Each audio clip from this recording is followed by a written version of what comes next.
through a world in which everything is possible and nothing is beyond you. This is the story of the rise of an idea that has come to dominate our society. It is the belief that the satisfaction of individual feelings and desires is our highest priority. Today we're going to tell you how to get whatever you want. I wanted to live a different life that wasn't available to me in the image I was born. I am here, look at me, notice me. Previous episodes have shown how this rise of the self was fostered and promoted by business. They had used the ideas of Sigmund Freud to develop techniques to read the inner desires of individuals and then fulfill them with products. This final episode is about how that idea took over politics. It tells the story of how politicians on the left, in both America and Britain, turned to these techniques to regain power. They believed that they were creating a new and better form of democracy, one that truly responded to the inner feelings of individuals. But what the politicians didn't realise was that the aim of those who had originally created these techniques had not been to liberate the people, but to develop a new way of controlling them in an age of mass democracy.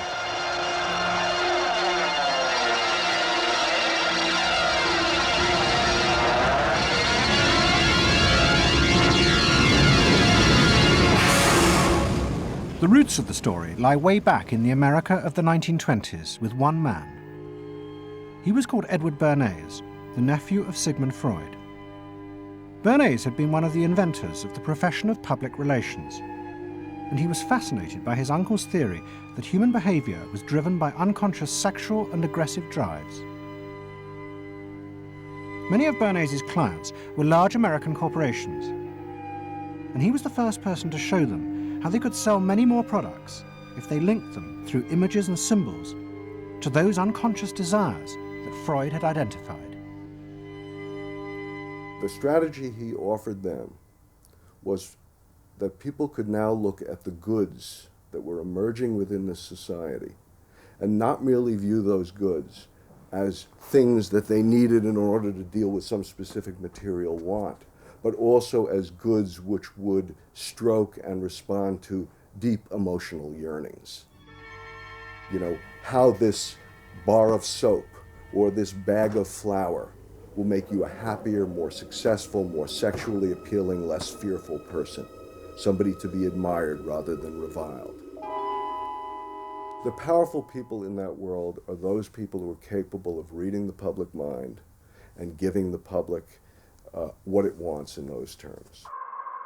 And Bernays was at the heart of it. Bernays was the guy who was the foremost articulator of the theories which were driving this new system. By the 1980s, Bernays' ideas had come of age. A vast industry had grown up in America, devoted to reading the inner desires of consumers. At its heart was the technique of the focus group. Previous episodes have shown how the focus group was invented by psychoanalysts employed by US corporations. The aim was to allow consumers to express their inner feelings and needs, just as patients did in psychoanalysis. The information was then used to promote and design new products that would fulfill those desires. And Edward Bernays, who was now nearly 100 years old, was celebrated as the founding father of this marketing world. Hi, Doctor. Good to see you. Come on up over here. There you go. Doctor, tell me again what the doctor is. What are we dealing with here? You're the father of public relations. What we're dealing with really is the concept that people will believe me more if you call me doctor. Oh, I see. So, that's a good idea. And Bernays' ideas and techniques were also about to conquer Britain in the 1980s. Unlike America, the ruling elites in Britain had always distrusted the idea of pandering to the masses.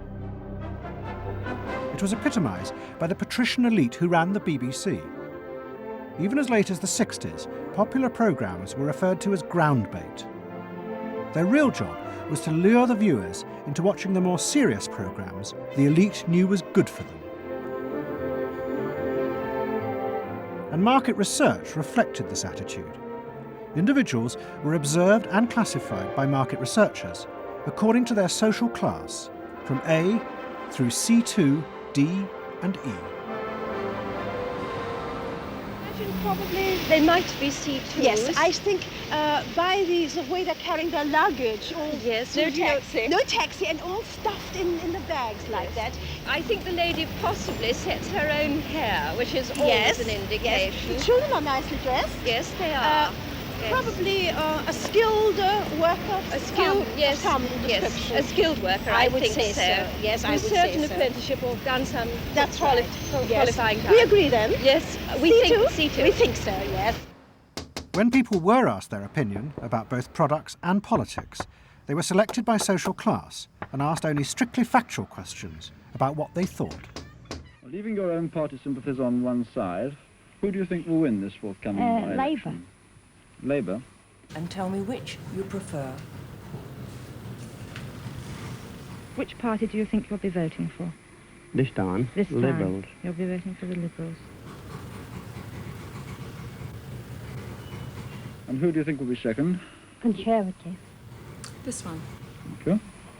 The idea that one might ask people what they themselves felt and desired, and then give it to them, was seen as alien to the ruling elites, which would challenge their belief that they knew what was best for the public. There's evidence in other countries, in the United States, for example, where pollsters have been used before elections to interpret the mood of the public, and then you give people more what they want to have and less what they ought to have. But again, this could be alleged to be more democratic, I don't know. It's very dangerous ground, I think, though, when polls are used in that way. But then, in the economic crisis of the mid-70s, British industry was forced to begin to pay attention to the inner feelings of consumers. As the recession deepened, consumer spending fell dramatically, and the advertisers insisted that the only way for companies to survive was to make their advertising more effective. And to do this, they would have to delve into people's underlying psychological motives for purchasing. The advertising industry started to bring in Americans to run focus groups with British housewives. Everyone is a unique person, and even though you're a group of 10 today, we don't want a group opinion. And we want to know your ideas and your thoughts, no matter how crazy it might be. Please let your imagination run wild, because that's how very crazy things like instant coffee got born. Now, can we get somebody, this lady, to be a kitchen sink? And kitchen sink, how do you feel with these things that are being used to clean you up? Well, I've got to feel clean. I've got to be kept clean. So you're I feel that. I should hate it if I was all greasy, so I've got to be easy to clean. Okay, now the housewife, this lady, what would you use to clean your kitchen sink? A scouring powder. Of course, a cloth to apply the things on, and plenty of water. Now, how do you feel as you're doing this chore? Feel satisfied? Well satisfied when I have done it, yes. I'm doing my duty. I feel it's a job well done. The consumers were encouraged to play at being products, from household cleaners to car seat belts. The aim was not to talk rationally, but to act out and reveal their inner emotional relationship to products. Which firmly and unmistakably underlines. And then a politician emerged who also believed that people should be allowed to express themselves. Instead of being controlled by the state, the individual should become the central focus of society. Some socialists seem to believe that people should be numbers in a state computer. We believe they should be individuals.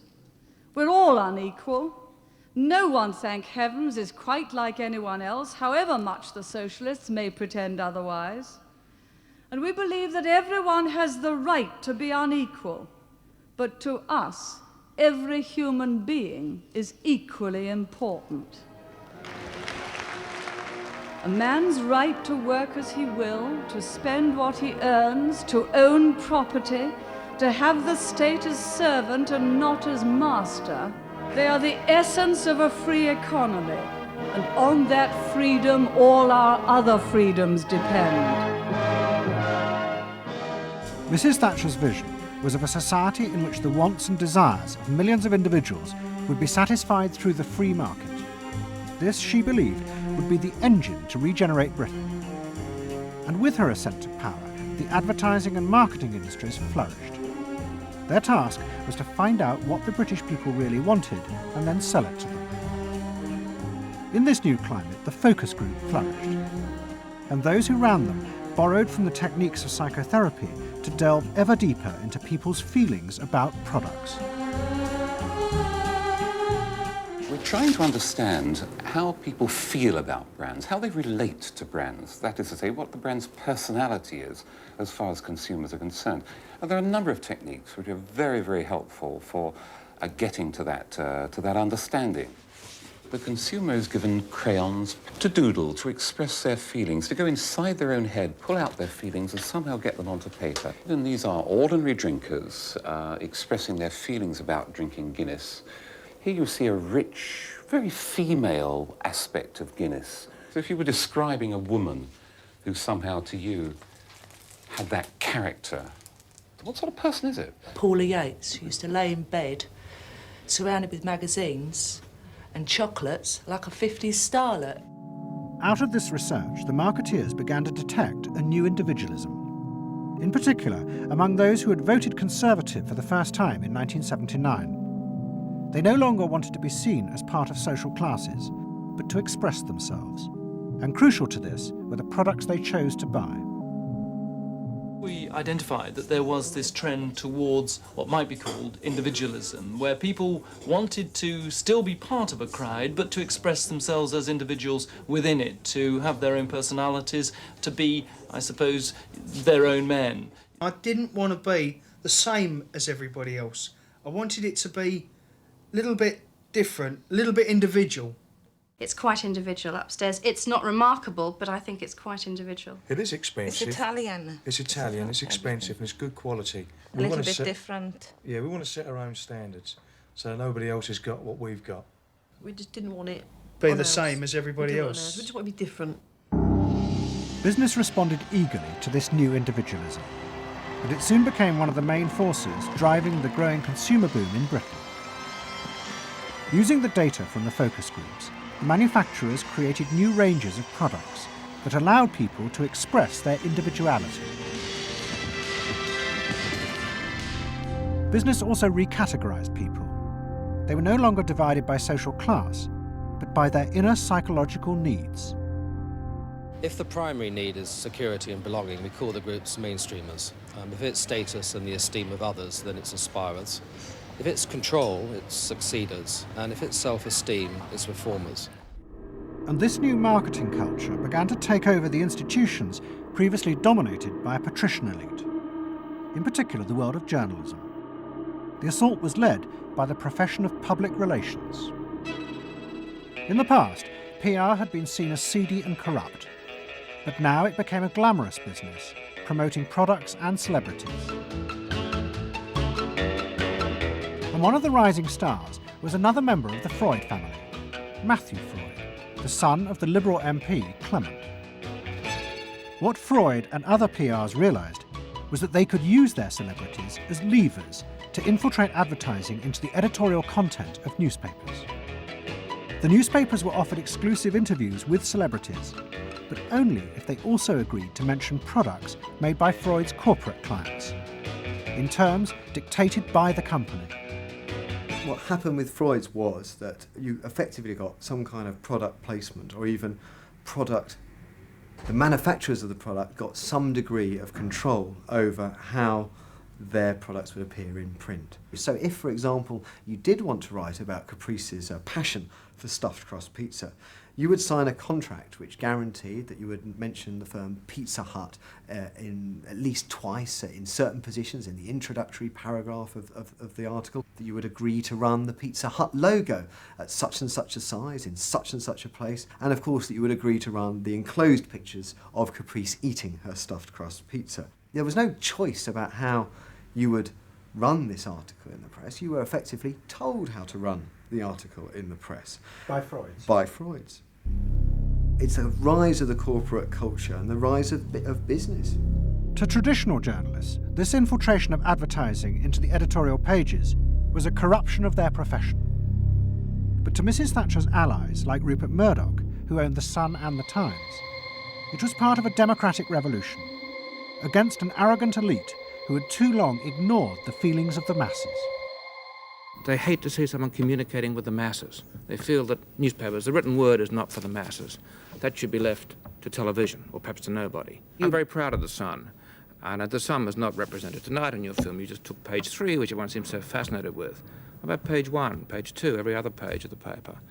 It was a typical piece of slanting and elitism by the BBC, who, after all, in order to get viewers for this program, put on a very sexy episode of Star Trek, which I was watching out in the room there. Oh, I don't think they put it on to get us viewers. I think we just are lucky to follow They try to them. carry viewers into these show programs. You I know how it's done. By the late 80s, Mrs. Thatcher and her allies in advertising and the media had brought the desires of the individual to the centre of society. As last week's episode showed, it was the same transformation that President Reagan had brought about in America. Both politicians had encouraged business to take over from government the role of fulfilling the needs of the people. In the process, consumers were encouraged to see the satisfaction of their desires as the overriding priority. To Thatcher and Reagan, this was a new and better form of democracy. But to their opponents in the parties of the left, they had summoned up the most selfish and greedy aspects of human nature. Ronald Reagan and Margaret Thatcher both embraced an economic philosophy that says the unit of judgment was not only the individual, but it was the individual's personal satisfaction, the individual's own unique happiness and well-being. It was, in a sense, the triumph of regarding individuals as purely emotional beings who have needs and wants and desires that need to be satisfied and can be satisfied unconsciously. It goes way back to the early part of the 20th century, to Freud, to notions of the unconscious, the assumptions that we are, in terms of our rational minds, we're little corks bobbing around on this great sea of hopes and fears and desires of which we are only dimly aware. And that the role of a marketer, the role of somebody selling something, including a politician, is to appeal to this great swamp of desire, of unconscious desire. The left believed the opposite, that the way to create a better society was not to treat people as emotional, isolated individuals, but to persuade them to realize that they had common interests with others, to help them rise above their individual feelings and fears. Let me assert my firm belief that the only thing we have to fear is fear itself. Nameless, unreasoning, unjustified terror, which paralyzes needed efforts to convert retreat into advance. This idea had flourished in America in the Depression of the 1930s. President Roosevelt, faced with the chaos caused by the Wall Street crash, encouraged Americans to join together in trades unions, to set up consumer groups, and to pay for a welfare system for those trapped in poverty. His aim was to create a collective awareness which would become a powerful weapon against the unfettered power of capitalism, which had caused the crisis. That idea had driven the Democratic Party for 50 years. But now, Roosevelt's inheritors railed vainly against the effects of the self-interest encouraged by President Reagan. There is despair, Mr. President, in the faces that you don't see. Maybe, Mr. President, if you stopped in at a shelter in Chicago and spoke to the homeless there. Maybe, Mr. President, if you asked a woman who had been denied the help she needed to feed her children because you said you needed the money for a tax break for a millionaire or for a missile we couldn't afford to use. The worst thing Ronald Reagan did was to make the denial of compassion respectable. He said, you've worked hard, you've made your money. You shouldn't have to feel guilty about refusing to throw it away on people who choose to be homeless and who choose not to work. That's what he said. He said it with an elegance and a kind of benign aspect that disguised its harshness.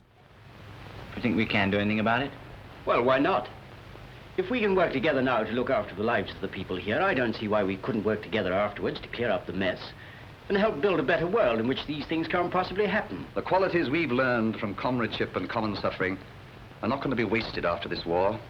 It's out of experience like ours that the new world will be built.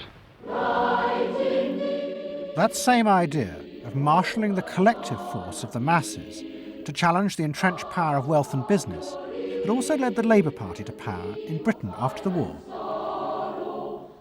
But in the 80s, Labour, like the Democrats in America, lost election after election as millions who had once voted for them switched their allegiance to the Conservatives. There it is, going blue just about everywhere, sweeping the country. The rural parts of Britain now have gone blue. For they are the party of yesterday, and tomorrow is ours. In the face of this, a growing number within the Labour Party became convinced that if they were ever to regain power, Labour would have to come to terms with the new individualism. One of them was an advertising executive called Philip Gould, who had been a lifelong Labour supporter. Gould believed that Labour's leadership had become corrupted by the same patrician arrogance that dominated all Britain's institutions. They denigrated and disapproved of the new aspirations of working-class voters. Labour stopped listening to these people. And I remember the best example of this was after the election of 1983, which was the election above all, where the people's voices just were not heard.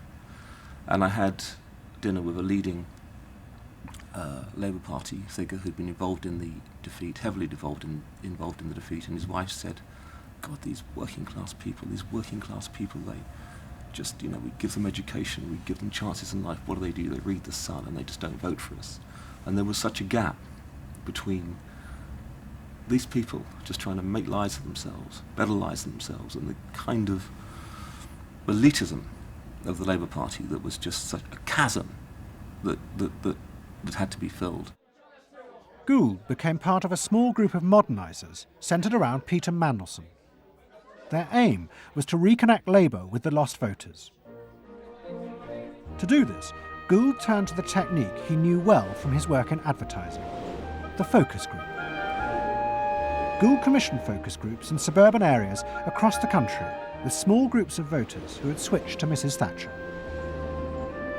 People were encouraged not to talk rationally about policies, but to express their underlying feelings. And what Gould discovered was a fundamental shift in people's relationship to politics. They no longer saw themselves as part of any group, but as individuals who could demand things from politicians in return for paying taxes, just as business had taught them to do as consumers. And I found that the people had become consumers. People now wanted to have, politics and life on their own terms. I mean, not just in politics, but in all aspects of life too. People see themselves as they are, as autonomous, powerful individuals who are entitled to be respected, who are entitled to have the best, not just in, going to Tesco's or wherever, but the best in terms of health and in education too. All this was about getting the Labour Party to understand that people really, really, really had changed, and the Labour Party had not, and unless the Labour Party changed, it would not win. Philip Gould now set out to try and persuade the Labour Party that they would have to make concessions to what he called the new aspirational classes. But he was going to face implacable opposition. In the run-up to the 1992 election, Gould argued that the only way to win was for Labour to promise not to put up taxes. But the Shadow Chancellor, John Smith, angrily refused. Labour would stick to its fundamental policies. They would fight the election with the promise of tax increases to create a fairer society. And as the campaign began, it seemed as if Philip Gould was wrong. The traditional polls consistently showed Labour ahead, despite the Conservative campaign message that a Labour government would put up taxes. Even the Conservatives' oldest allies in the press became convinced that by harping on about tax, the Conservatives were cutting their own throats. So the worry about the Tories must be that they're not at the moment conveying a sense of grip and being in control. And unless they can do better than that, I think they're going to lose.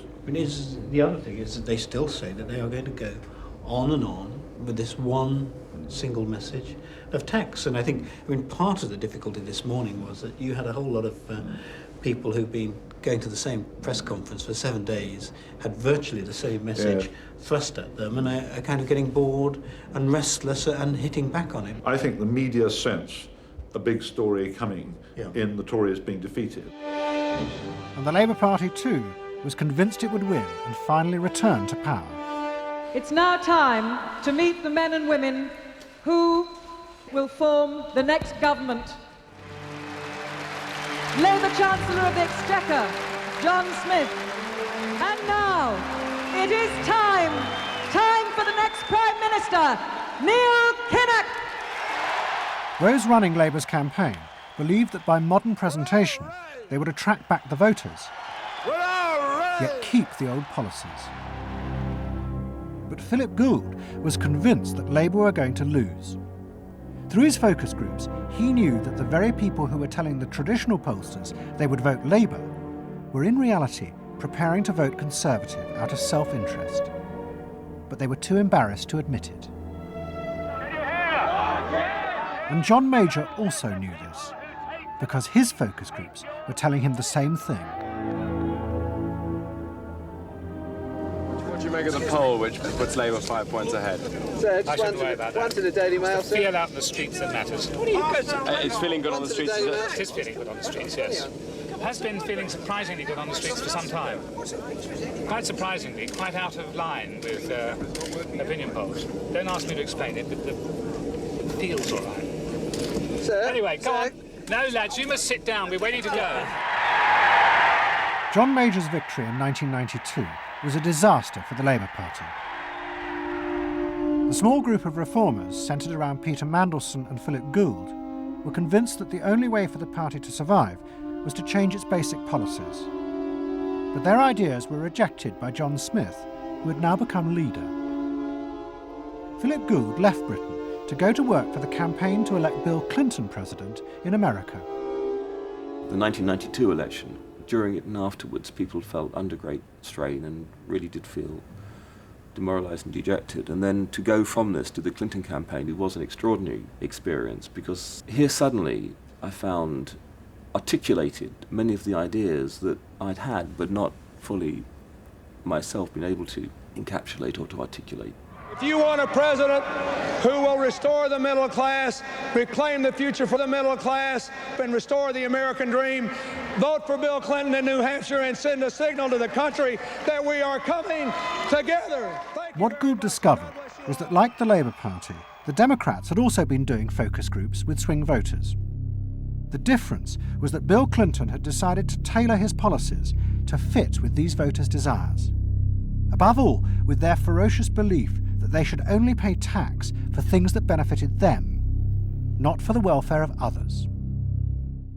I have no idea what percentage of my tax dollars go to welfare, but even if it's a minuscule percentage, even if it's 0.25%, it's still too much for the people that are receiving these benefits that are basically non-productive.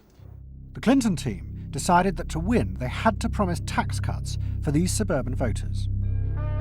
And they also used the focus groups throughout the campaign to check every appearance, speech and policy with them for their approval. What Clinton called the forgotten middle class became central figures in a new type of reactive politics. Candidates for the presidency in the United States had been prepackaged and designed for many, many years. What was new was an attempt to use very sophisticated or pseudo-sophisticated techniques to plumb the public psychology, to find out precisely what the desires of the individuals were, and then to come up with a candidate and a platform and images and words that exactly responded to those deep desires. This was packaging at a new level. This was polling at an extreme. I'm not going to raise taxes on the middle class. And the middle class needs a break. Government is in the way. It's taking more of your money and giving you less in return. In the name of the hard-working Americans who make up our forgotten middle class, I proudly accept your nomination for President of the United States. Stay focused. Talk about things that matter to people. You know? It's the economy, stupid. Okay? But Clinton's campaign team, led by James Carville and George Stephanopoulos, did not believe that they were capitulating to the selfish desires of the middle classes. Tax cuts were the price they had to pay to regain power. But once in power, they would still fulfill traditional democratic policies and help the poor who had been neglected under Reagan, above all with the reform of healthcare. They would pay for the tax cuts by cutting defence spending and increasing taxes on the very rich. In this way, they believed they were forging a coalition of the new and the old voters, both of whom could be satisfied. Probably for the first time in a generation tomorrow, we're going to win. And that means that more people are going to have better jobs. People are going to pay a little less for health care, get better care. And more kids are going to go to better schools. So thanks.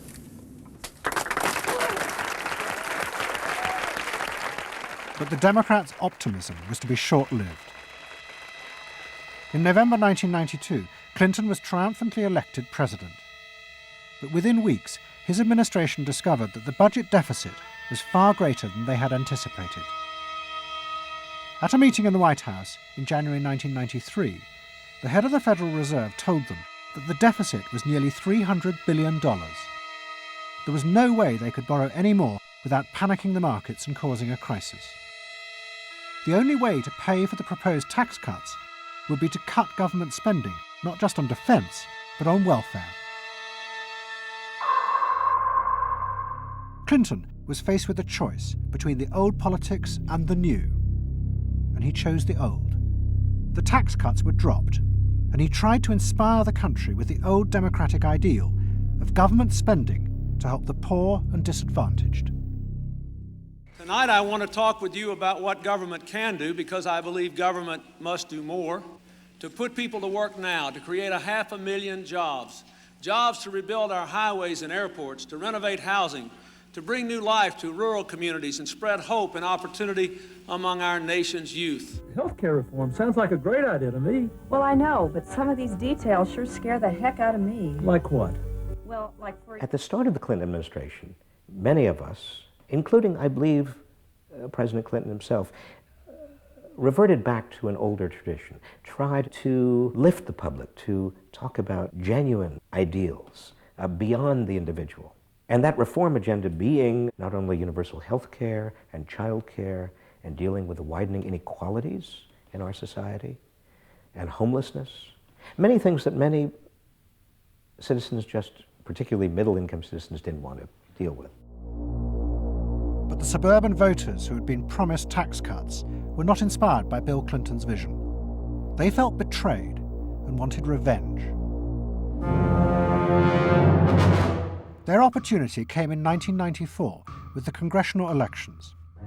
The Republicans, led by Newt Gingrich, promised huge tax cuts and to dismantle the welfare system. The voters who had defected to Clinton switched sides yet again, and the Republicans won both houses of Congress in a landslide. Well, I think it's a tremendous vote in favor of smaller government, lower taxes, and in a sense, a renewal of the Thatcher-Reagan tradition. And I think in that sense, it's pretty decisive. It means that the welfare state is going to be less hospitable for people who are not willing to take responsibility for their own situation. No question about it. I think today is the beginning of the end of the welfare state. For Clinton, it was a disaster. Faced with a hostile Congress, there was no way for him to get his reforms through. His personal popularity plummeted, and it seemed certain he would not be re-elected in 2 years' time. In desperation, and without telling his cabinet, Clinton turned for help to one of America's most ruthless political strategists, Dick Morris. What did he want you to do? Save his butt. Clinton was in serious trouble. He had lost the '94 election. He had lost control of Congress, and he hired me to come back and help save him. So he was basically asking me to perform roughly the same role as a life preserver would if you're drowning. What Morris told Clinton was that to win re-election, he would have to transform the very nature of politics. The crucial swing voters in the suburbs now thought and behaved like consumers. The only way to win them back was to forget all ideology and instead turn politics into a form of consumer business. Clinton must try to identify their personal desires and whims and then promise to fulfill them. If he followed those consumer rules, they would follow him. I said that I felt the most important thing for him to do was to bring to the political system the same consumer rules philosophy that the business community has. Because I think politics needs to be as responsive to the whims and the desires of the marketplace as business is. And it needs to be as sensitive to the bottom line, profits or votes, as a business is. I think that all of this involves really a changed view of the voters, so that instead of treating them as targets, you treat them as owners. Instead of treating them as something that you can manipulate, you treat them as something you need to learn from. And instead of feeling that you can stay in one place and you can manipulate the voters, you need to learn what they want and move yourself to accommodate it. To get inside the minds of the swing voters, Morris brought lifestyle marketing into politics for the first time. He went to one of America's most prominent market research firms called Penn & Shern and commissioned what they called a neuropersonality poll. It was a massive survey of hundreds of thousands of voters, but the only political questions it asked were to find out whether someone was a swing voter or not. All the other questions were intimate psychological ones, designed to see whether swing voters fell into identifiable psychological types. Well, we were asking people like, do you think you're the life of the party? Do you think when you see things that you like to have a list and organize them? Do you typically try to plan things ahead, or do you like to be more spontaneous? Where do you like to go? What sports do you like to play? What would you do with your spouse in a romantic weekend? So we were asking people some very personal questions about their own lives to try to see were the kinds of people that were likely to change their vote also possessing of certain kinds of personality traits. And in fact, they were. The neuropersonality poll allowed the Clinton team to segment swing voters into different lifestyle types. They were given names like pools and patios, or caps and gowns, who were urban intellectuals living in university towns. From this, the team could identify ways in which they could make individuals feel more secure in their chosen lifestyles, just as business had learned to do with products. Dick Morris called it small bore politics, tiny details of people's lives and personal anxieties which politics had never even thought about or noticed before, but which now had become the key to winning power. It was an America that focused on day-to-day practical concerns. Should I wear seatbelts? Should I stop smoking? Should I wear a school uniform? Is my neighborhood being protected? It was not so much a new individualism as the social order as we had known it had broken down. So we got into people's heads, understood their psychology about lifestyle, about values, what they thought was important, what issues they wanted politicians, and particularly the president, to address. And these issues proved to be very, very different from what the conventional wisdom had suggested. As the election campaign began, Clinton revealed Morris's new approach to a shocked White House. All traditional policies were to be dropped. Instead, he would concentrate exclusively on policies that targeted the worries of the swing voters. V-chips would be fitted into televisions to prevent children from watching pornography. And mobile phones would be fitted into school buses to make parents feel more secure. Dick Morris also persuaded the president to spend his leisure time in the same way as particular groups of swing voters. He sent Clinton on a hunting holiday, dressed in exactly the Gore-Tex outfits a group called Big Sky Families liked. The aim was to reflect swing voters' lifestyles back to them. The Liberals in Clinton's cabinet hated this approach. And I would say, well, Dick, why have a campaign? This was the 1996 campaign. If all the president is going to do is offer up these little bite-sized miniature initiatives that appeal to people's desires, like consumers, buying soap, V-chips that you could put in your televisions so you could make sure that your children did not have pornography, and school uniforms. Why talk about them? They're so mundane and they're so tiny. And he would say back, if we don't do this, we may not get reelected. And I would say, what's the point of getting reelected if you have no mandate to do anything when you're reelected? And he'd say, what's the point of having a mandate if you can't get reelected? Isn't the ultimate goal getting reelected? But Morris's new politics were an extraordinary success. Clinton's ratings among the swing voters began to soar. And Dick Morris, along with the marketeer Mark Penn, took effective charge of making White House policy. Mark Penn set up a huge call centre in an office block in Denver. And every night, hundreds of telephone operators called swing voters in suburbs across the country to check with them every detail of policies that Clinton was proposing. The policy was made by a group of people manning telephones in Denver, Colorado, placing calls to voters in places like Westchester and Pasadena, and asking them what they wanted from their government, and asking them very specifically about specific policies that Bill Clinton was considering. Would you be more likely to support him if he offered this particular government service, or if he offered that one? Those people told them what they thought. Mark Penn transmitted that to Bill Clinton, and it came out of his mouth.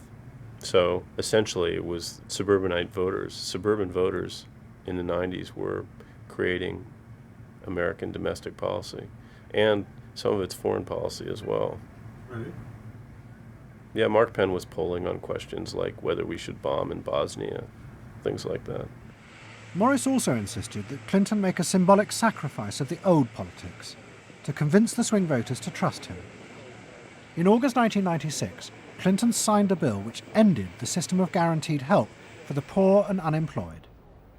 Welfare would be cut back after 2 years in order to force people into work. The new system was called welfare to work and would, he said, be a hand up, not a handout. It was the effective end of the guaranteed welfare system created by President Roosevelt 60 years before. For many in Clinton's cabinet, it was also the end of the progressive political ideal that Roosevelt had represented. The belief that one used a position of leadership to persuade the voters to think and behave as social beings, not as self-interested individuals. Dick Morris and the pollsters had won. And by that I mean that the people who ultimately got to the president, shaped the president's mind, were those who viewed the voters as just a collection of individual desires that had to be catered to and pandered to.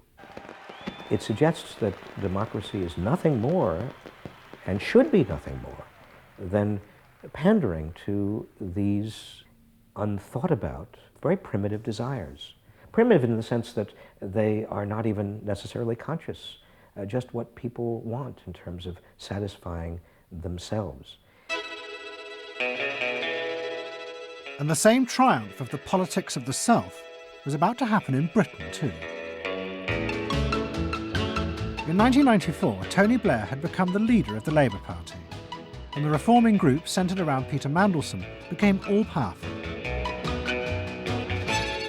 Almost every night, Philip Gould ran focus groups with swing voters in the suburbs. But this time he was listened to, and the desires and the fears of the new aspirational classes became the central force shaping Labour Party policies.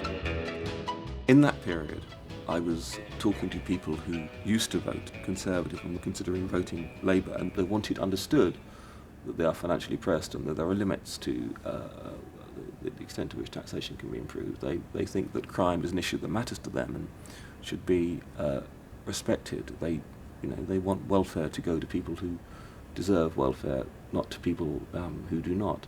This was seen of by many in the Labour Party as selfish.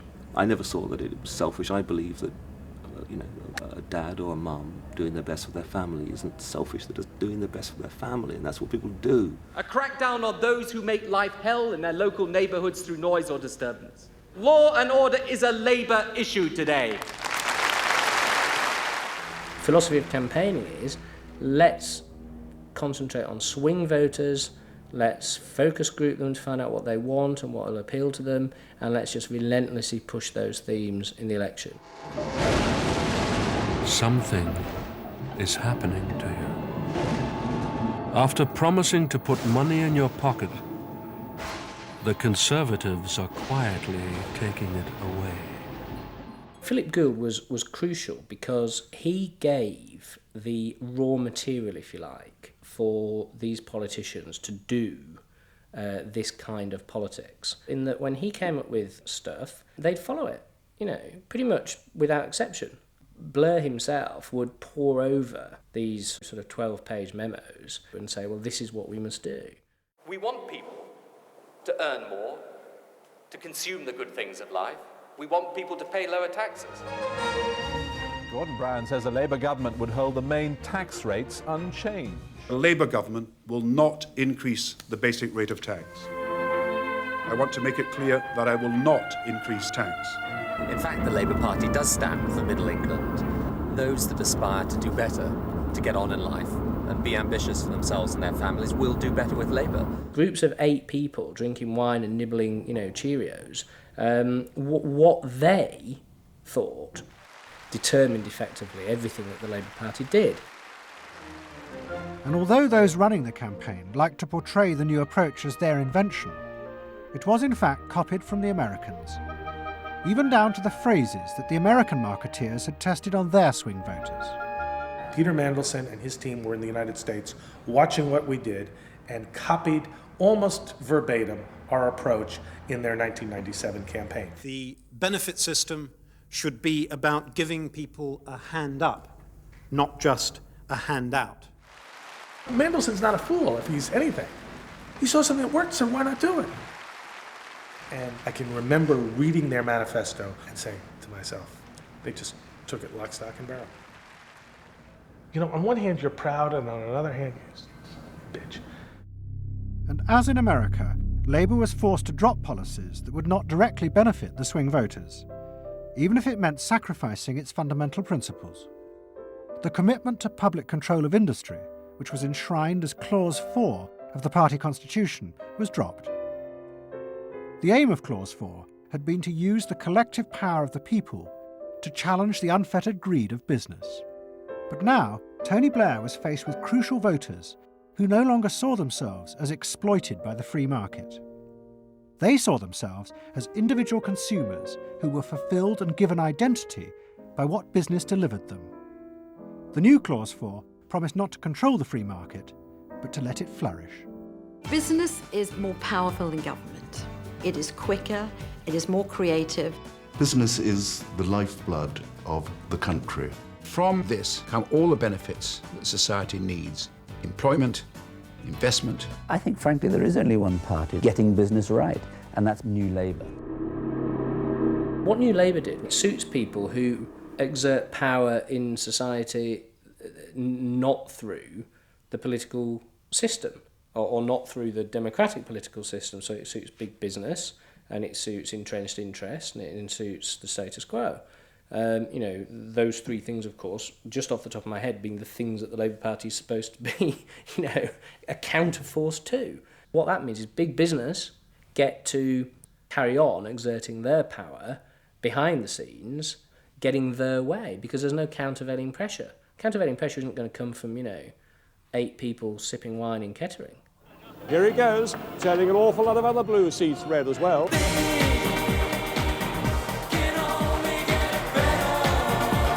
Very happy, very relieved, and very exhilarated. But those who masterminded Labour's victory in 1997 saw it as a triumphant vindication of a new form of democracy. By understanding and fulfilling people's inner desires through the focus group, they were giving power to individuals not treating them as faceless groups who were told by politicians what was good for them. I don't see the focus group as some marketing tool. I see the focus group as a way of hearing what the people have to say. And I see the focus group as a way to a new form of politics. What the people give, the people can take away. We are the servants, they are the masters now. 1997 was, I think, fundamentally important in that. I think it is the end of the elitist politics that's dominated Britain for so much of the last 100 years.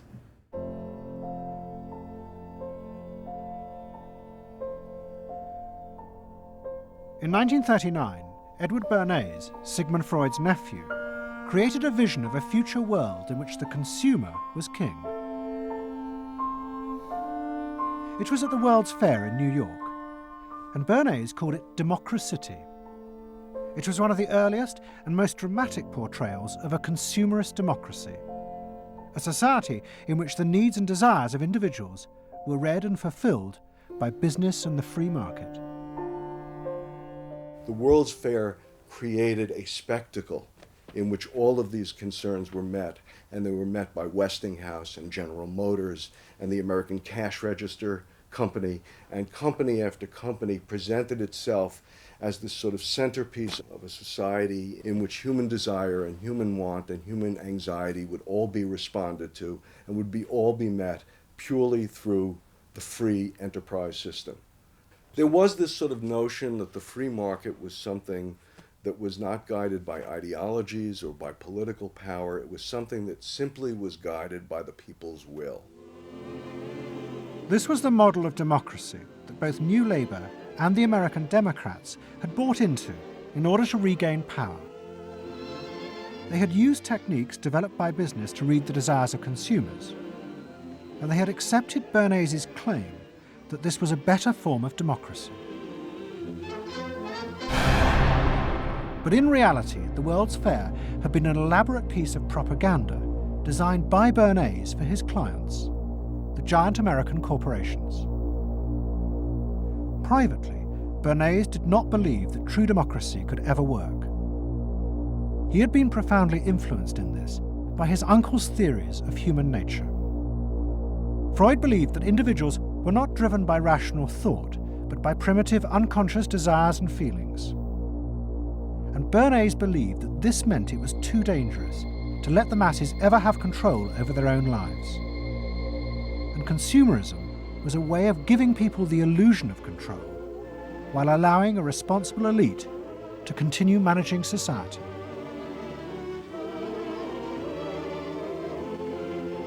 It's not that the people are in charge, but that the people's desires are in charge.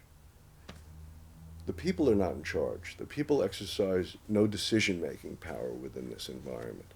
So democracy is reduced from something which assumes an active citizenry to something which now increasingly is predicated on the idea of the public as passive consumers, the public as people who essentially what you're delivering them are doggy treats. The problem for New Labour was that it believed the propaganda. They took at face value the idea promoted by business that the systems invented to read the consumer's mind could form the basis for a new type of democracy. Once in power, New Labour tried to govern through a system that Philip Gould called continuous democracy. But what worked for business in designing products led the Labour government into a bewildering maze of contradictory whims and desires. For much of Labour's first term, the focus groups said that the railways were not a high priority, and Labour's policies faithfully reflected this. But now, those same groups are blaming the government for not having invested more money sooner in the railways. The point about focus group politics is that there isn't one because people are contradictory and irrational, and so you have a problem in terms of deciding what you're going to do if all you do is actually listen to a mass of individual opinions that are forever fluctuating and don't really have any coherence, and crucially are not set in context. So that's why people can say, I want lower taxes and better public services.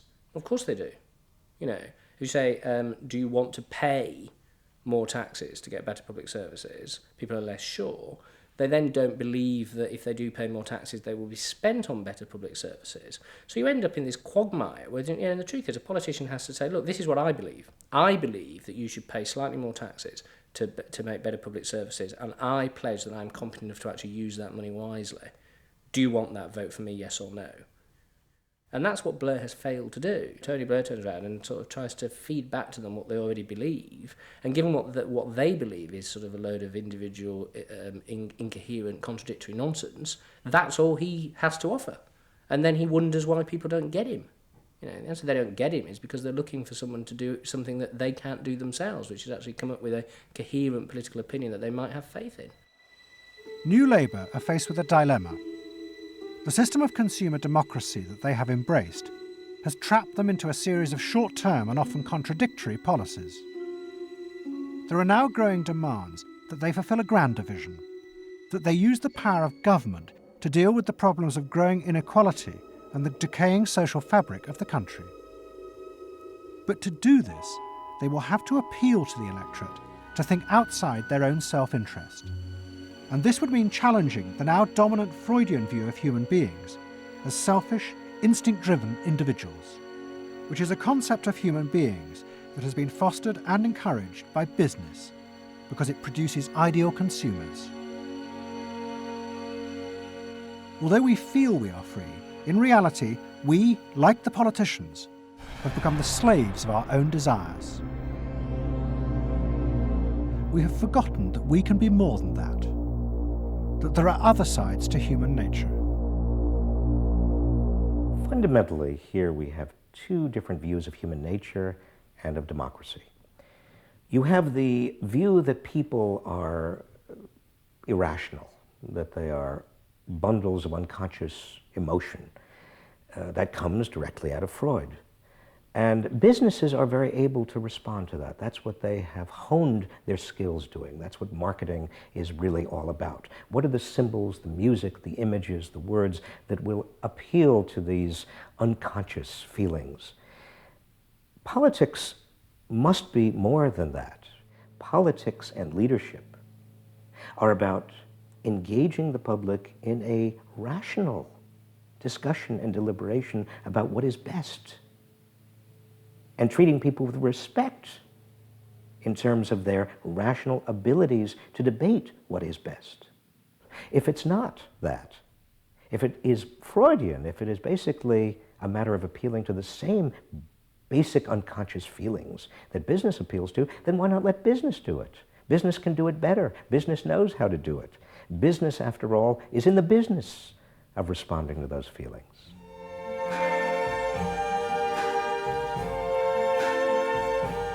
I see trees of green, red roses too. I see them bloom for me and you. And I think to myself, what a wonderful world. I think to myself, what a wonderful